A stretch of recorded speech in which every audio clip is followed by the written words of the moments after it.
ಎಲ್ಲರಿಗೂ ನನ್ನ ಹೃದಯಪೂರ್ವಕ ನಮಸ್ಕಾರಗಳು. ನನ್ನ ಹೆಸರು ಶೋಭಾ BM, ಗದಗ ಜಿಲ್ಲೆ. ಸ್ಪಾರ್ಕ್ ಅಕಾಡೆಮಿ ಮಾತೆಂಬುದು ಜ್ಯೋತಿರ್ಲಿಂಗ ತರಬೇತಿಯ 3ನೇ ಬ್ಯಾಚಿನ ಕಲಿಕಾರ್ಥಿಯಾಗಿದ್ದೇನೆ. ಈ ದಿನ ನಾನು ಈ ಕಿರುಹೊತ್ತಿಗೆ ರಚನೆ ತರಬೇತಿಯಿಂದ ಪಡೆದ ಜ್ಞಾನದ ಬಗ್ಗೆ 2 ಮಾತುಗಳನ್ನು ಹೇಳಲು ಇಷ್ಟಪಡುತ್ತೇನೆ. ಗುರುಮುಖೇನ ತಾಳ್ಮೆಯಿಂದ ಕಲಿತ ವಿದ್ಯೆ ಅನಂತ ಕಾಲದವರೆಗೂ ಇರುತ್ತದೆ ಎಂಬಂತೆ ಈ ಕಿರುಹೊತ್ತಿಗೆ ರಚನೆಯಿಂದ ನಾನು ತಿಳಿದುಕೊಂಡಿದ್ದು ಅಂತಂದರೆ,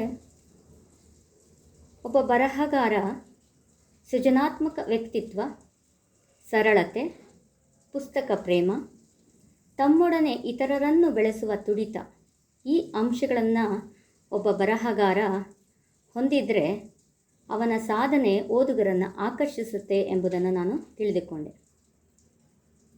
ಪ್ರತಿಯೊಬ್ಬ ತರಬೇತುದಾರರ ಗ್ರಂಥಾಲಯವನ್ನು ಗಮನಿಸಿದಾಗ ನಾನು ಮೂಕ ವಿಸ್ಮಿತಳಾದೆ. ಏಕೆಂದರೆ ಗ್ರಂಥಾಲಯವಿಲ್ಲದ ಕೋಣೆ ಆತ್ಮವಿಲ್ಲದ ದೇಹವಿದ್ದಂತೆ.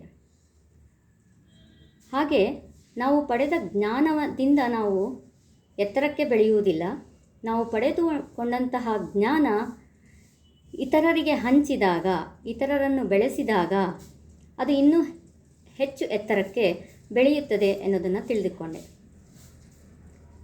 ಈ ಒಂದು ತರಬೇತಿಯಿಂದ ಒಬ್ಬ ಬರಹಗಾರ ಅಂದರೆ ಶಿಕ್ಷಕ ಬುದ್ಧಿವಂತ, ಹೃದಯವಂತ ಇದ್ದರೆ ಸಾಲದು, ಸೃಜನಶೀಲ ವ್ಯಕ್ತಿತ್ವವನ್ನು ಹೊಂದಿರಬೇಕು. ಈ ಸೃಜನಶೀಲ ವ್ಯಕ್ತಿತ್ವ ಇದ್ದರೆ ಓದುಗರನ್ನು ತಾನಾಗೇ ಆಕರ್ಷಿಸುತ್ತದೆ.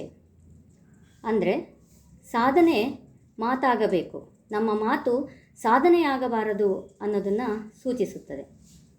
ಈ ಒಂದು ತರಬೇತಿಯಲ್ಲಿ ನಮ್ಮ ಅನುಭವಗಳೇ ಒಬ್ಬ ಬರಹಗಾರನಿಗೆ ದಾರಿದೀಪವಾಗಿರುತ್ತದೆ. ಒಬ್ಬ ಬರಹಗಾರನ ಅನುಭವಗಳು ಅಥವಾ ಶಿಕ್ಷಕ ವೃತ್ತಿಯಲ್ಲಿರುವಂತಹ ಅನುಭವಗಳು ಒಂದು ಪುಸ್ತಕ ರಚನೆಗೆ ಬುನಾದಿಯನ್ನು ಒದಗಿಸುತ್ತದೆ. ಈ ಪುಸ್ತಕ ರಚನೆಗೆ ಅವಶ್ಯಕವಾದಂತಹ ಅಂಶಗಳನ್ನು ಈ ಒಂದು ತರಬೇತಿಯಲ್ಲಿ ಆಗಮಿಸಿ ನಮಗೆ ಜ್ಞಾನವನ್ನು ಉಣಿಸಿದಂತಹ 6 ಜನ ತರಬೇತುದಾರರು ಶಿಕ್ಷಕ ವೃತ್ತಿಯಲ್ಲೇ ಇದ್ದುಕೊಂಡು ಬರಹ ಕ್ಷೇತ್ರದಲ್ಲಿ ಲೇಖಕರಾಗಿ, ಮಾರ್ಗದರ್ಶಕರಾಗಿ, ಸಲಹೆಗಾರರಾಗಿ ಉತ್ಕೃಷ್ಟವಾದ ಸಾಧನೆಯನ್ನು ಮಾಡಿ ರಾಜ್ಯ ಮತ್ತು ರಾಷ್ಟ್ರ ಮಟ್ಟದಲ್ಲಿ ಗುರುತಿಸಿಕೊಂಡಿದ್ದಾರೆ. ಅವರು ಹಾಕಿಕೊಟ್ಟಂತಹ ಹಾದಿ ನಮಗೆ ಪ್ರೇರಣೆಯನ್ನು ಒದಗಿಸಿದೆ.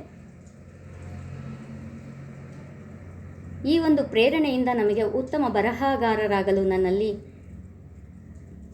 ಸ್ಫೂರ್ತಿಯನ್ನು ತುಂಬಿದೆ ಎಂದು ಹೇಳುತ್ತಾ ನನ್ನ ಮಾತಿಗೆ ವಿರಾಮವನ್ನು ನೀಡುತ್ತೇನೆ. ಜೈ ಸ್ಪಾರ್ಕ್ ಅಕಾಡೆಮಿ.